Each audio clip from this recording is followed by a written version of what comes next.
नमस्कार, आप देख रहे हैं सबसे तेज न्यूज खबर यूपी के वाराणसी से है। 1 फरवरी को देश का बजट केंद्रीय वित्त मंत्री निर्मला सीतारमण ने पेश किया। बजट में जहां स्वास्थ्य और स्वच्छता को ध्यान में रखकर उनके बजट को बढ़ाया गया, वहीं मिडिल क्लास के हाथ इस बजट में कुछ नहीं लगा। बजट पेश होने के साथ ही जहां केंद्र सरकार के बजट को लेकर बीजेपी ने ऐतिहासिक बजट बताया, तो वहीं विपक्षी दलों ने इसको मात्र एक औपचारिक बजट बताया। वहीं प्रधानमंत्री नरेंद्र मोदी के संसदीय क्षेत्र वाराणसी में समाजवादी पार्टी के कार्यकर्ताओं ने इस बजट को झुंझुना करार दिया।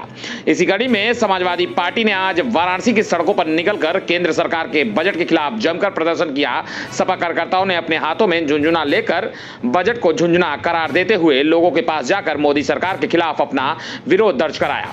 सपा कार्यकर्ताओं की माने तो वैश्विक महामारी कोरोना के बाद एक बड़ी उम्मीद थी सरकार के द्वारा लोगों को छूट मिलेगी, लेकिन सरकार ने छूट देने के बजाय ना तो पर्यटन ना ही व्यवसाय का ख्याल रखकर जो पूरी तरह से चौपट हो गई है। वहीं शिक्षा के ऊपर भी सरकार का कुछ खास ध्यान नहीं रहा। केवल सरकार ने उद्योगपतियों को खुश करने के लिए बजट पेश किया। आइए आपको सुनाते हैं सपा कार्यकर्ताओं ने क्या कुछ कहा। आप देख रहे हैं वाराणसी से धर्मेंद्र पांडे की रिपोर्ट। मैं रविकांत विश्वकर्मा। कल आम बजट पेश हुआ और आम बजट में लगातार वित्त मंत्री द्वारा ये कहा गया कि ये अभूतपूर्व बजट रहेगा। 100 साल में ऐसा बजट कभी नहीं आया होगा, लेकिन कोविड की वजह से देश खुद ही अभूतपूर्व स्थिति में है। लेकिन लोगों को बजट से बहुत ही निराशा लगी। ये इनका बजट टोटल ही छलावा और निराशाजनक था। इन्होंने आम वर्ग के लिए, मध्यम वर्ग के लिए ऐसा कहीं कोई निर्णय नहीं लिया और ये बजट के माध्यम से लोगों को झुंझुना थमाने का काम किए। इसीलिए हम सभी साथी लोगों को प्रतीकात्मक झुंझुना थमा के अपना विरोध दर्ज करा रहे हैं। ये बजट टोटल ही निराशाजनक था। ले लिया अपना नाम पर। मैं रविकांत विश्वकर्मा। वित्त मंत्री द्वारा, भारत सरकार द्वारा लगातार जो इस वित्त को अभूतपूर्व बजट बताने का प्रयास किया, लेकिन वो कहीं से अभूतपूर्व नहीं था।